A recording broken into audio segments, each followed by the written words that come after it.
everyone. So good morning, grade 10. Our next selection is an adventure selection in mythology. It is quite said, though, that so many of the adventures in mythology are rather done not on land, but on the seas. So many of the great adventures happen there. Take, for instance, the adventure of Odysseus. We will go into that soon. The adventure of Odysseus was a sea adventure, though there were in several parts of it, he landed ashore, but his journey really involved the seas. This time, we are going to talk about one great hero whose adventure also happened on the sea. We have the name of Jason and his crew. It was in Timmy Turner, though. I don't know if you've seen that. Who knows Timmy Turner? Timmy is an average kid, but no one understands. Mom and Dad and Vicky always giving him commands. Bedtwerp! There was an episode in Timmy Turner where Jason was not called as Jason and the Argonauts. He was termed as Jason and the Pussycats. That was just in one episode. But this time, we really are going to know them as Jason and the Argonauts. But before we go into who Jason is and why he talked about Jason, it's fitting that we go back to what led him into that story. We trace it back to the name of King Athamas. So we have a Greek king in the name of King Athamas who was married to two wives. The first wife was named Nephele, and Nephele and Athamas had two kids. The names are Phrixus and Hele. So you have the names of Phrixus, the son, and Hele, the daughter of Athamas, King Athamas, and Nephele. However, the Greek king had a second wife, the son of King Cadmus. The name is Princess Ino or Princess Ino. Princess Ino was threatened by the presence of the son of Nephele and King Athamas. Of course, it's normal for the son to inherit the kingship over a kingdom. And since Nephele was the first wife, in terms of hierarchy or order, the son immediate to the succession of the throne is Phrixus, and not the son of Ino. So what did she do? She devised a way in order for Phrixus to be killed. What was her plan? What did she do? She gathered all of the seed corns. She possessed all of the seed corns from the field so that it would appear as though there is a drought, that there is a famine. And then she sent for an errand boy, a messenger, not an errand boy. She sent for a messenger and influenced the messenger, bribed the messenger to inform everybody that an oracle foretold that in order for the kingdom to be set free from the famine, the firstborn son of the king had to be sacrificed. Of course, we are talking here of no other than Phrixus, because Phrixus is the firstborn son, as he is the son of King Athamas and the first wife, who is Nephele. No one knew of this plan but Princess Ino and the messenger alone, and the messenger himself. The people who knew of this message, of course, felt that there was no other way really but to set themselves there was no other way for them to set themselves free from the famine but to sacrifice Phrixus. As hard as it may be for King Athamas, he had to put first the welfare of the kingdom over his family's welfare. Therefore, he was amenable then of the idea of sacrificing Phrixus. They did not know that all of these had just been plotted by Princess Ino. As Phrixus was about to be sacrificed, Hermes sent a ram, a golden ram, a wondrous golden ram, to rescue Phrixus and his sister Hele. They were both rescued, but on their way, as they were crossing the strait which separates, it's a body of water. As they were crossing the strait that separates Europe and Asia, Hele fell from the ram and she drowned. And that strait was named after her. It was then named Hellespont, or named as the Sea of Hele. Allow me to just pronounce it as Hele because to me it facilitates the spelling of the name, Helle. The name of the strait was named after her. It was then named Hellespont, as that's the strait where she fell from the ram. The golden ram then carried Phrixus, because Phrixus didn't fall, carried Phrixus to Colchis, a group of people who was considered quite fierce, but they actually welcomed Phrixus with open arms. Maybe because Phrixus was just a boy. And then, he was there. He was welcomed by the king. The king was King Aeetes. And as a form to reciprocate the welcome, the openness that the people of Colchis had given Phrixus, he decided to sacrifice the golden ram and gave the golden fleece to King Aeetes. That golden fleece came to be a symbol of ruling, power, and authority. Though, in the book of Rick Riordan, the golden fleece came to be an item that would grant people wishes. I think that's how it was projected. But in this selection, in the book, in the stories of Hamilton, the golden fleece came to be a symbol of kingship, ruling, power, and authority. So that's the end. That's the end, more or less, of the background. Years passed. We go back to Greece. Phrixus had an uncle who, by rights, was the supposed king of Greece. However, there was a usurper to the throne, and that's the cousin of Phrixus. The name is Pelias.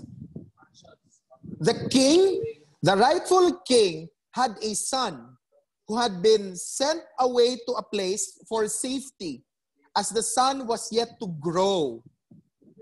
Pelias was able to gain his authority and rule kingship over Greece at that time because of his influence. Since the rightful heir, the king, was dethroned, and the remaining rightful heir was out of place, the usurper took over. The son of the king grew up and reached an age of maturity, and he came back as foretold by an oracle. Pelias was already told beforehand that he will be usurped by someone who comes back wearing only one sandal. Days passed, years passed, and the villagers and the Greeks noticed someone clad in very good ornament and in very good wardrobe, but was wearing a sandal, just one sandal.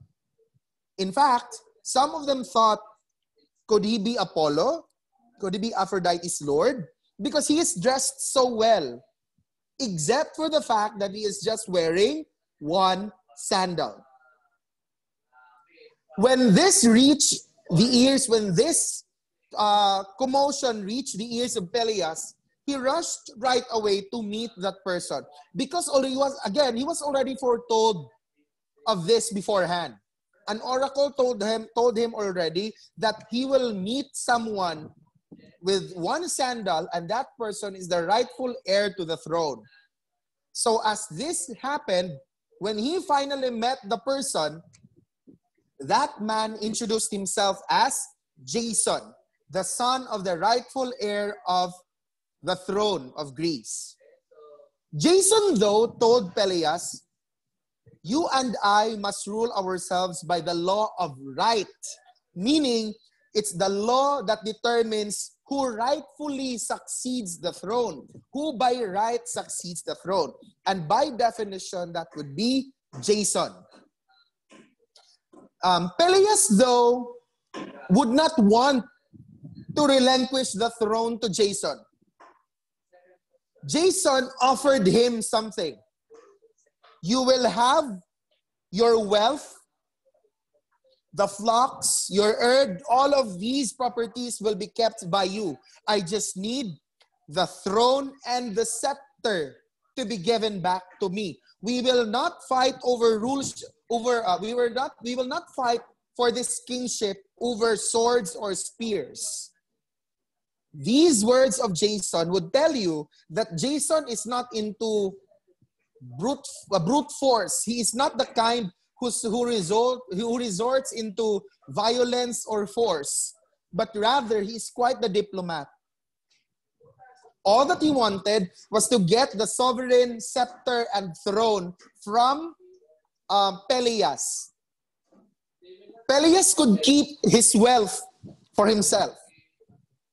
All the properties that he got, all the territories that he named for himself, all his animals, all of those are his. Jason would not want to get them from him. All that he wanted to get was the sovereign throne and scepter, symbolic items of kingship in Greece. But since Peleus was not willing to relinquish the throne, he gave a different condition. He looked into a possible weakness of a man in the stature of Jason. He thought that a man of this type probably likes adventures. So why not give him an adventure? So this was the condition that he gave instead. "Before I give you the throne, you bring us back first to Greece the Golden Fleece." As this is a symbol, as you say, as it has been said, that the Golden Fleece is an ultimate symbol of kingship and ruling. This Golden Fleece is not here though. It's not in Greece. It's located somewhere else, which means that you'll have to go to an adventure first. Hearing that it's an adventure, Jason bought the idea. His attention was caught by it. It's an adventure. He grabbed the opportunity. It came so inviting to his end. He is at the prime of his youth. Jason is at the prime of his youth. He felt that adventures of this sort are in his forte. So he grabbed it. Of course, things fell into the hands of Peleus, into the plan of Peleus. As he is now about to embark on that adventure, he had to gather first men that could help him succeed in this adventure. There, he was able to gather people like Hercules. Hercules was there. Orpheus also joined him. Remember the story of Orpheus? I mentioned this last time. Orpheus was one of the crew of Jason. He is one of the Argonauts. You also have the father of Achilles, Peleus, Castor, and Pollux. There are also the several great men joined that journey of Jason. Peleus is the cousin of Phrixus, yes. Peleus is also the cousin of Jason. So they're cousins. So what happened is they rode on a ship which was called the Argo, A-R-G-O. That's why they're called the Argonauts. So you have the group, Jason and the Argonauts. So now they embarked on a journey. Hera was the one who acted as the protector of these men, especially that Jason worshipped Hera. Now, as they started their journey, the first place that they landed ashore was the island of women known as Lemnos. Lemnos is an island. Originally, that island also had men. It's just that the women of Lemnos killed these men except for the father of their leader. Their leader, Hypsipyle, was the daughter of the man who was spared from the killings of these women. What did they do? They placed the man, the father of Hypsipyle, in a hollow chest that was made afloat on the sea. It eventually carried him to safety. Of course, when the Argonauts landed on this shore, what would you expect but for them to be attacked by women? Surprisingly, though, that did not happen. The Argonauts received gifts and were treated with wine and garments before they sailed away. For the reasons, they're quite unclear, but probably because the women did not find the men, these Argonauts, atrocious, or they found that they're good men, noble men for that matter. And so the Argonauts left Lemnos. After leaving Lemnos, they found themselves in a place where they lost Hercules. The first crew that they've lost is Hercules. How did they lose Hercules? Hercules was looking for his armor bearer named Hylas. Hylas was unfortunately dragged by a nymph, a water nymph, a sea nymph, to the depths of the water while Hylas was looking at that body of water.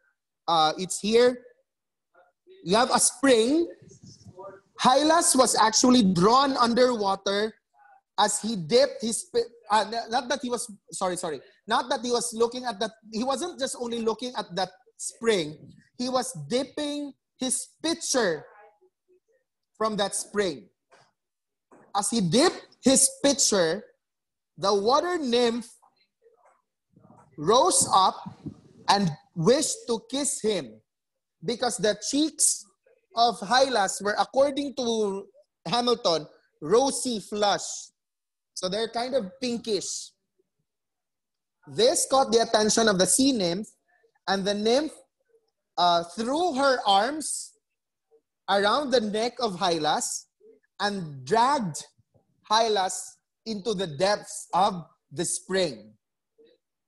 Then Hercules kept looking for Hylas. Unfortunately, he wasn't able to find him right away, and the Argonauts had left, forgetting Hercules. Hercules also forgot that he is part of that journey. His mind was just on the search for Hylas at that point. I don't know, probably Hylas meant so much to Hercules. I think he did. It's here. A lad named Hylas, his armor bearer, very dear to him. See, that's the description provided by Edith Hamilton. As to what the background is between Hylas and Hercules, we can't really say. But the description is that Hylas was very dear to Hercules. So Hercules out. Argonauts continued on the journey. The Argonauts landed ashore on another island where they found someone who had the ability of fortune telling, as it was given as a gift by Apollo. We have the name of Phineus. Phineus. It's not Phineas. Phineus. I hope everybody knows the spelling of it. It's Phineus. I've typed in the spelling. You have Phineus, who has the ability to foretell events, as this was given as a gift by Apollo. The story of Phineus doesn't end there. Phineus was placed in an island where he was punished by the hounds of Zeus. We have harpies who would descend from Olympus to what's the term? To inflict poison or stench or to spoil the food that Phineus is about to partake. This punishment from Zeus is brought about because Phineus was actually maximized by Hera to tell her of Zeus's future doings. Since Phineus could foretell or foresee events, he told Hera of the possible things that Zeus might do. And you know what things I'm referring to. Hera was outraged of this, and this brought a quarrel between her and Zeus. Upon knowing that it was Phineus who told Hera of these events, Zeus punished Phineus. The punishment was the food that he'll be partaking in will be spoiled by these loathsome creatures known as harpies or the hounds of Zeus. However, when the Argonauts landed ashore on the island of Phineus, they promised him that they would set himself free from that punishment. So we have two heroes, the sons of Boreas, the great north wind, who helped Phineus from that problem. Unfortunately, the names are not in the copy of Hamilton. Allow me to give the names. You have the names of Calais and Zetes. These I'll type in the names, people. The names are Calais and Zetes. Those are the two names of the sons of Boreas who helped him conquer those harpies. If you'd look at this picture, or to those who could open the file, this picture contains or shows these two front heroes. So it's safe to say that the two main heroes in this attempt to save Phineus are the two sons of Boreas. So you have Calais and Zetes. Did they succeed in setting him free? Yes, they did. However, did they kill the harpies? No, they did not. As they were about to, Iris, the rainbow messenger of the gods, descended from the heavens to stop them. Iris was the one who took an oath on the river Styx, an oath that cannot be broken. Once someone makes a promise on the river Styx, that oath cannot be broken. So she took an oath by the waters, on the waters of the river Styx, that these harpies would not anymore plague Phineus.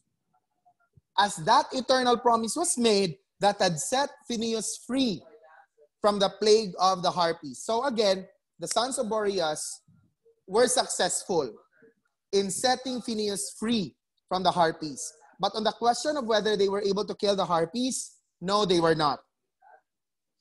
In exchange, Phineus foretold or gave an advice, probably he also saw this, gave an advice to the Argonauts regarding a particular route that they are bound to pass through.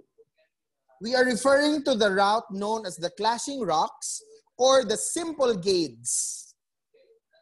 As the term suggests, clashing rocks. There are big boulders who would clash at speed no ordinary humans could pass through.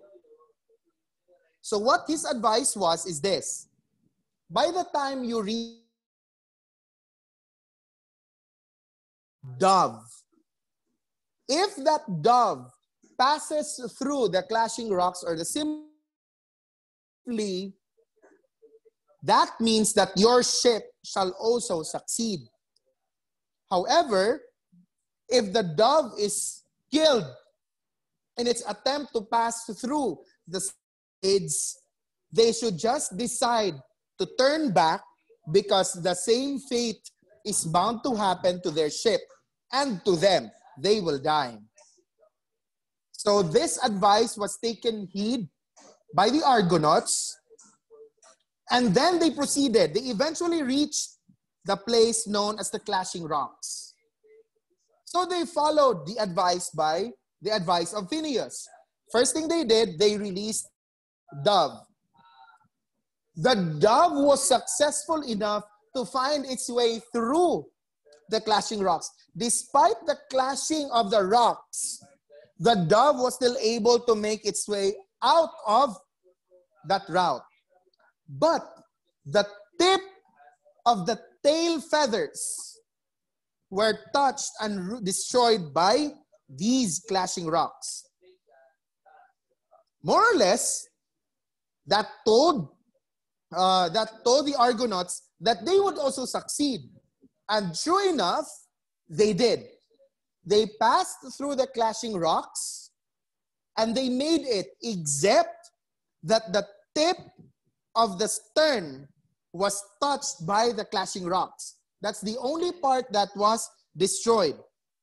Because that's the same part, the tip of the tail feathers of the dove was also destroyed, or was also touched by the clashing rocks. So whatever really that happened to the dove happened to their ship.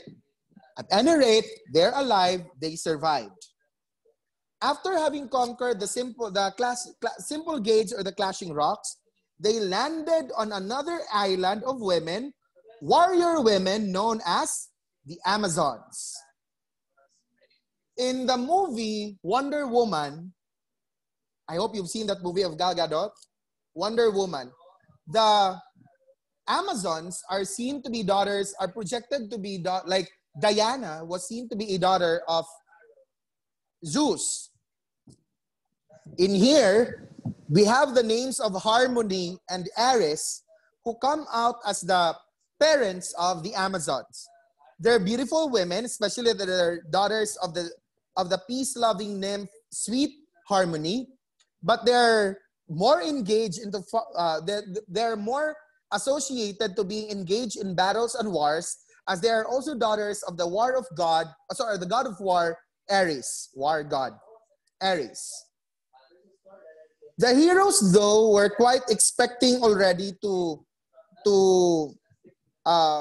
be met with a problem by these Amazons. Actually, they were not. Instead of encountering so much problem with the Amazons, they were not.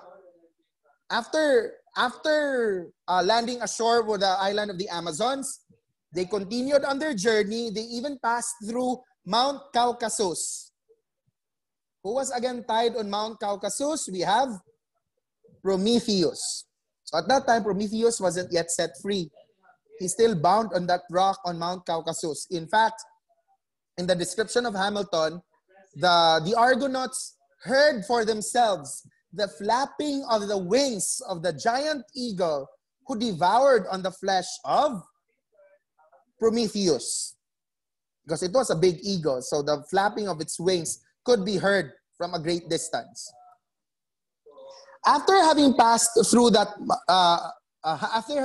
Mount Caucasus, eventually they reached Colchis, the place where they are supposed to find the Golden Fleece. Upon arrival, they arrived at night, they spent the night there, and then they could not just simply and freely and openly come to ask for the Golden Fleece. It's expected that the Golden Fleece is in the possession of the king, because the Golden Fleece were offered by Phrixus to the king. So as they went to the castle of the king, Hera shrouded them with mist so as to also protect them. However, Hera was well aware, the parents of the Amazons are Harmony and Ares. Harmony is a nymph. So there, as this went on for the Argonauts in Colchis, Hera was not yet fully at peace because she is aware that the task won't be easy for them. Take note, the Golden Fleece is a symbol for kingship. So for sure, it's not going to be easy for a king to give the item away. So Hera had to think of some ways by which she could help the Argonauts, especially Jason. So what did she do? She approached Aphrodite, and Aphrodite did not expect it. The queen among the gods approaching her. So Hera approached Aphrodite and asked for her help. As she was as she was overwhelmed and in awe of this approach of Hera, Aphrodite found it difficult to refuse. She said yes. So what did Aphrodite do? Aphrodite now approached her son, Cupid, to help Jason in this quest. So later on, you'll get the idea of what help Cupid did. So Jason and the Argonauts were covered in mist, and then a knock on the doors of the castle was heard. The doors were opened. The Argonauts were welcomed. It is improper for the guest to be asked of their intentions unless they've already had their feed. They've been fed. So King Aeetes, the king of the Colchian king, placed a banquet for Jason and the Argonauts first. He fed them and made sure that they're fresh and ready for the banquet. On that banquet, before we go into that banquet, as Jason and the Argonauts were welcomed by King Aeetes, there was this girl who was hiding behind the lines, hiding behind a curtain, and then she was kind of peeking into who these men are who have just arrived. Pasulyap-sulyap ka kunwari type. That's who she is. We have the name of Medea. Demure ka girl, that's Medea. As Medea was peeking, trying to look at who these men are, Cupid was already there, waiting for the right moment.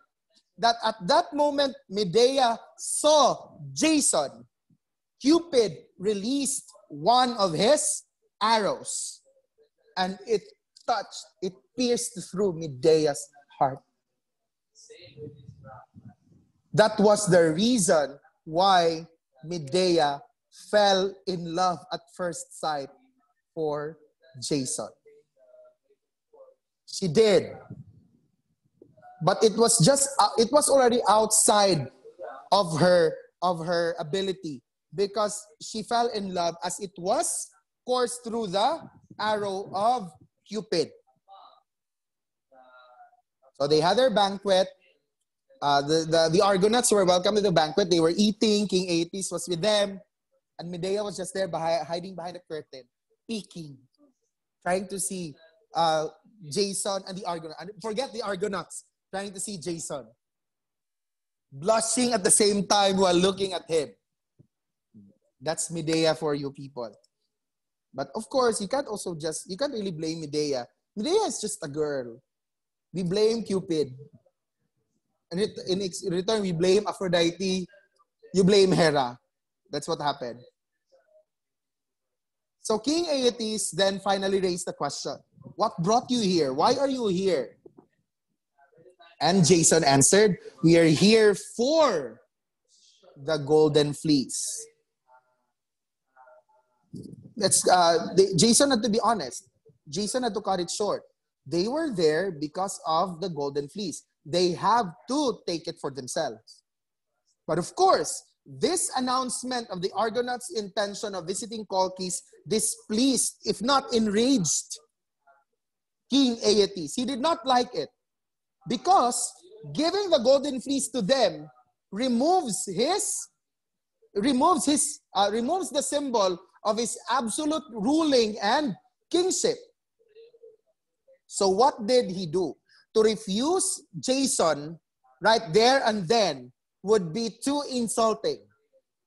What he did instead was to think of a condition that sounded almost impossible for one to accomplish. He gave Jason the trials of courage. That's the term. The trials of courage. Again, These trials or challenges would sound impossible for a mere mortal to accomplish. That is why that's the idea, that's the first thing that King Aeetes thought of. What's found in the trials of courage? Jason had to yoke two bulls. Feet were made of bronze, and these bulls were breathing flames of fire. And aside from yoking them, they had to be plowing a field. These bulls must be made to plow a field. After having plowed the field, teeth of a dragon must be cast onto the furrows like seed corn. And from these seeds, from these teeth, come strong men, armed men, which should be cut down as they advance to attack. That's a fearful harvesting. So again, what's the condition? Two bulls whose feet were made of bronze and breathing flames must be yoked and be made to plow the fields. Then, dragon teeth must be thrown or cast into the furrows as if they're like seed corn. These dragon teeth will grow up into armed men, which Jason had to harvest in their attempts to attack him. Again, impossible for an ordinary man. According to King Aeetes, though, he was able to conquer them. He was able to succeed in doing that. What does the word yoke mean? Let me just describe it, Juliana. Are you familiar with that wood that farmers use that they try to attach to a carabao, while the carabao will be made to plow the field? That's the yoke. Which means that something like that will have to be tied to the bulls for the purpose of plowing a field. Okay. Again, to an ordinary mortal, it's almost impossible to accomplish this. But since, according to King Aeetes, he was able to do that, King Aeetes further emphasized that if Jason is really persistent on getting the Golden Fleece, he should really accomplish the same trials of courage. Jason, since he was left with no other option but to say yes, if he doesn't, he would not be able to accomplish, he would not be able to get the Golden Fleece. He said yes, he accepted the challenge, and for the meantime, he retreated back to his ship to think of a plan on how to accomplish the trials of courage. But guess what? We have a woman who came into the rescue. We have Medea back to the scene. Medea was known to be a woman who is capable of doing witchcraft or magic. In fact, in some of the mythological references, people would refer to Medea as the princess of the underworld because her magic supersedes those of the gods and goddesses because she could influence even the elements of the underworld. That's how powerful she is. So to proceed with the story, one of the king's grandsons followed the Argonauts to their ship and informed Jason of Medea's magic power. And of course, the man that he is, he took advantage. No, that was so rude now. It's not that he took advantage of Medea's power, but I don't know, but maybe you can say it that way. He introduced himself to Medea. I mean, they decided to meet up. They agreed that they meet up, and then they met. Medea introduced herself. She did. So did Jason. He introduced himself. Medea told her that there is something that she could probably do as a form of help. And then Jason said, okay, that's good. It's good. I'm glad that you're willing to help. You can not. It's not necessarily this pabebe. The situation wasn't this pabebe, but probably you can imagine that Medea was more prompted to really help Jason now because she fell in love with Jason. But to make it clear, Jason did not fall in love with Medea. Let's make that clear. Jason did not fall in love with Medea. The love that Medea felt was one-sided. Yes, Rain. It's a one-sided kind of love. What is this? Like Aldrin and Tubio. So, Medea, Lorraine, Aldrin is Jason, Jason Aldrin Bungusha, Lorraine and No, Medea sir. Chubio. It's really safe to say that the love was one-sided, unreciprocated. Medea was the only one who felt the love. Let's see what Hamilton placed here. As she gave Jason an ointment, a magic ointment that actually would not let any harm fall into the skin or body of Jason. It's an ointment that protected Jason from any form of harm. Whether Medea was the one who applied the ointment, we don't really know. Let's just put it in a wholesome manner. Jason applied it to himself. He protected himself, applied the ointment to himself in order to be protected. Ointment was difficult. Ointment probably was mineral ice. Do you know mineral ice?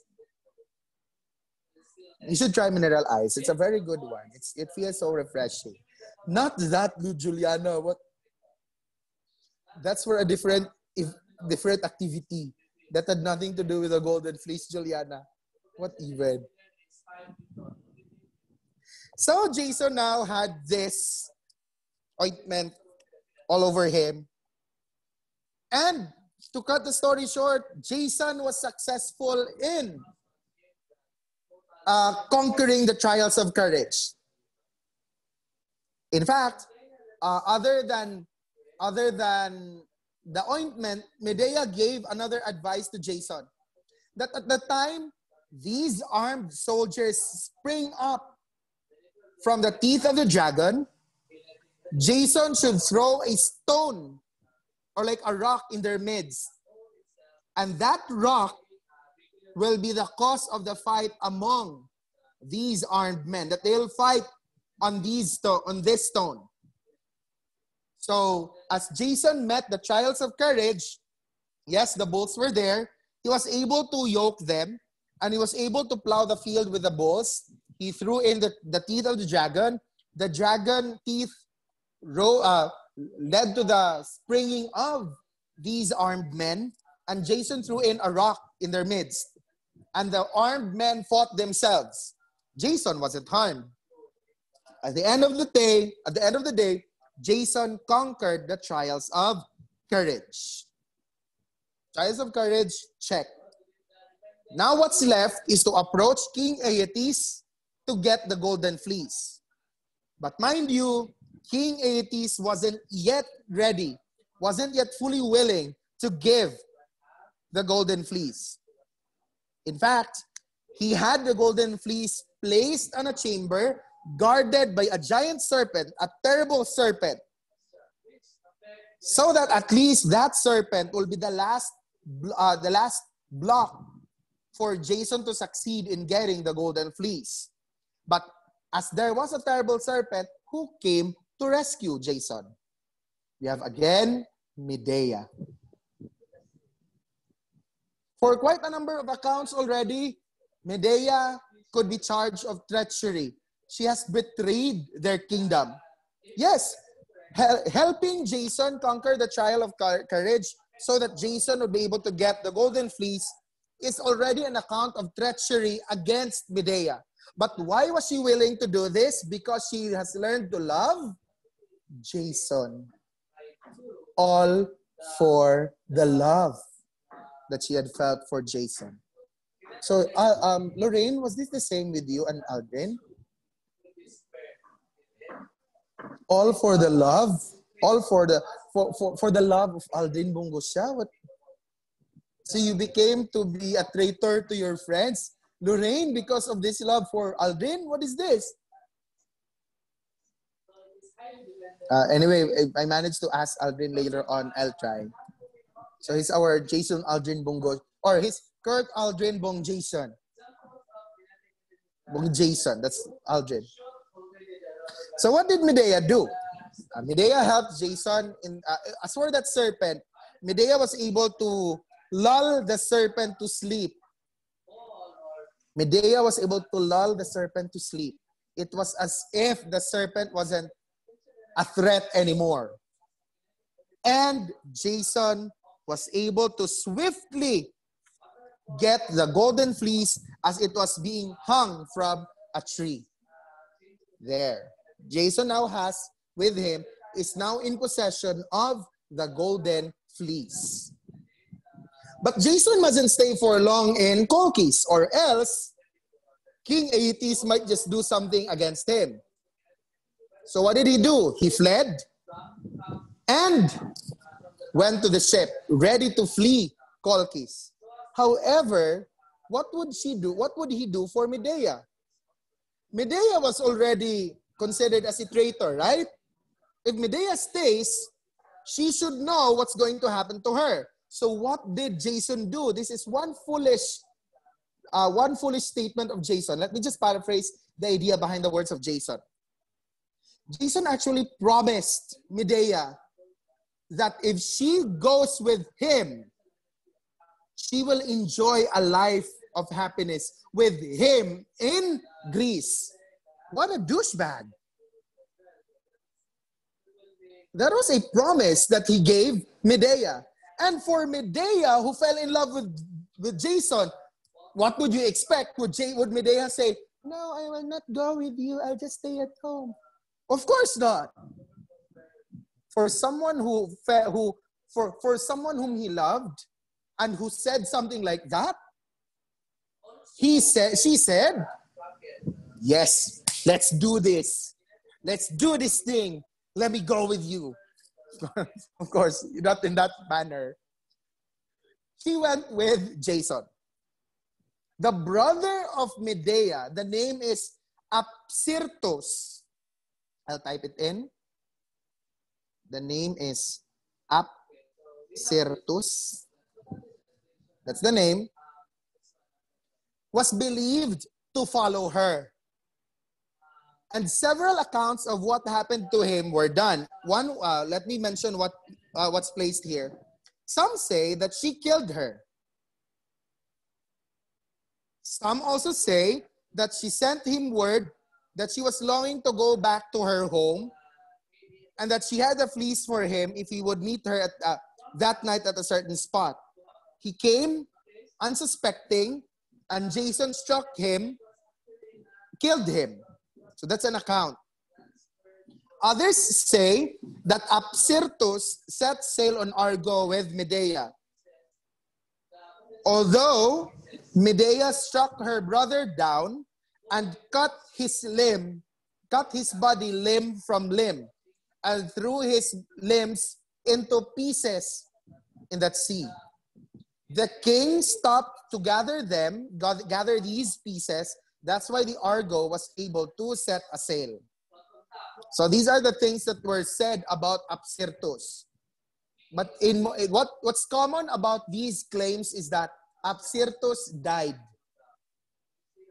Apsyrtus was killed, probably by Medea or probably by Jason. So the Argonauts now, Jason and the Argonauts with Medea, have now left Colchis, and they are now making their way to Greece, making their way back to Greece. They had to even go through another route where they encountered Scylla and Charybdis. I'm not sure if this. I'm not really a fan of the movies of Rick Riordan, but Scylla and Charybdis are projected as whirlpools. It's the other one. Scylla is like a waterfall, a rocky waterfall, while Charybdis is a whirlpool with teeth. That's how mythology projects Scylla and Charybdis. Yet they were able to conquer it. They also were about, the Argonauts, Jason and Medea were also about to land ashore on an island where the last among the bronze men resided.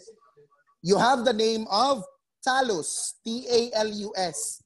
T-A-L-U-S was the last among the bronze men.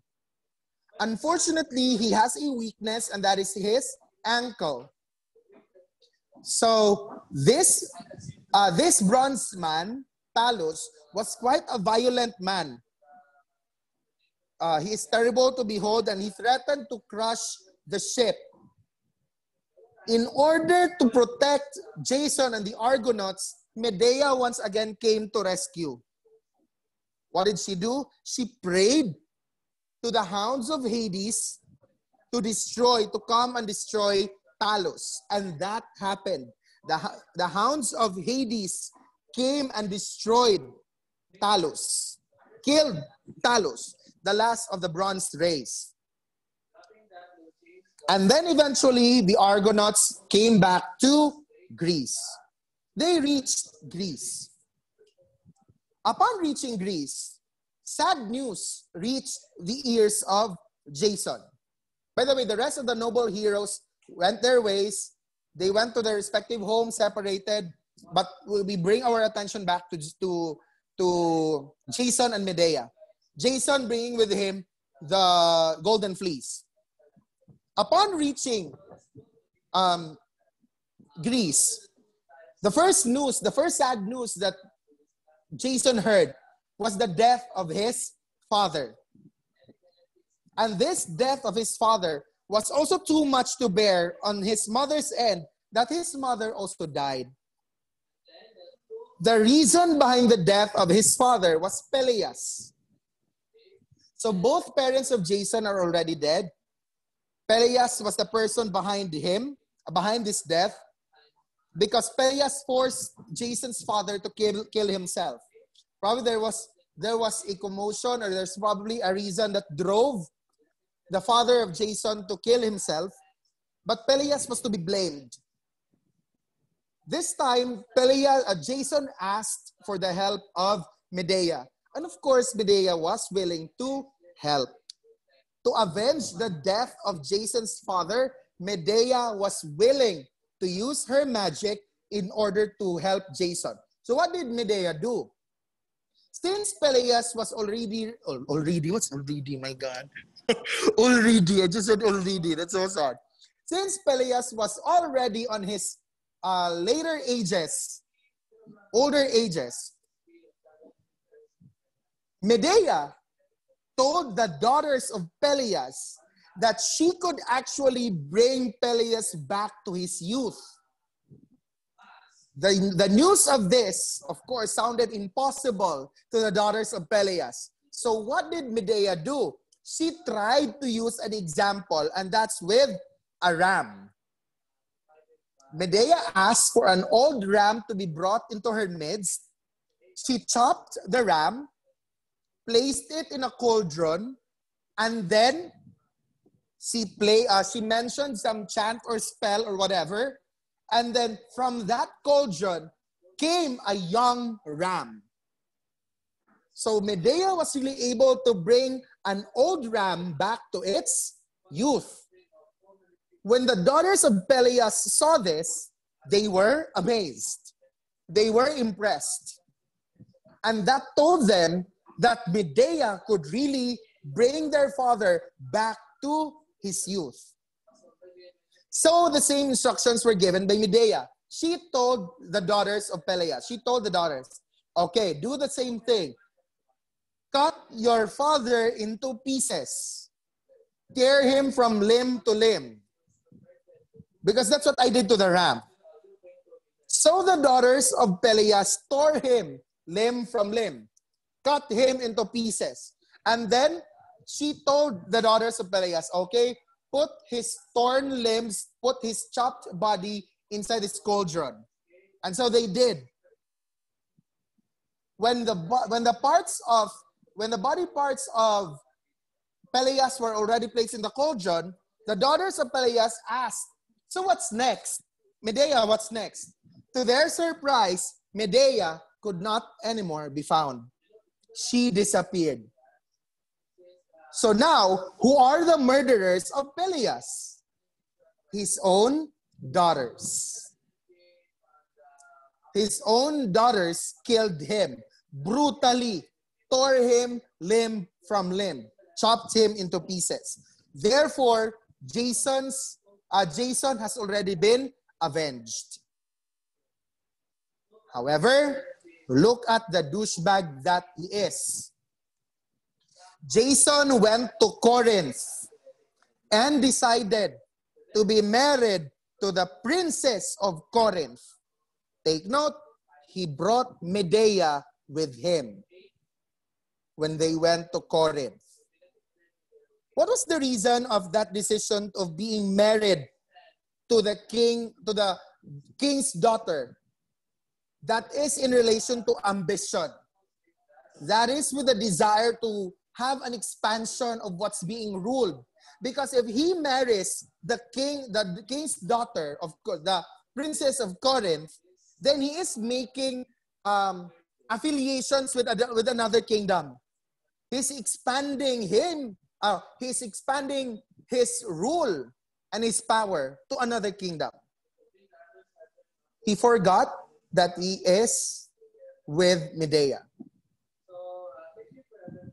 For now, it's time. The story is not ended yet. It's not yet done. It's already time for 10:45. We will leave the story there.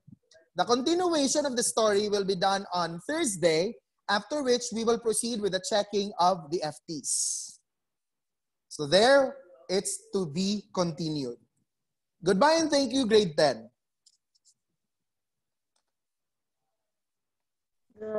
Goodbye and thank you, sir. Same.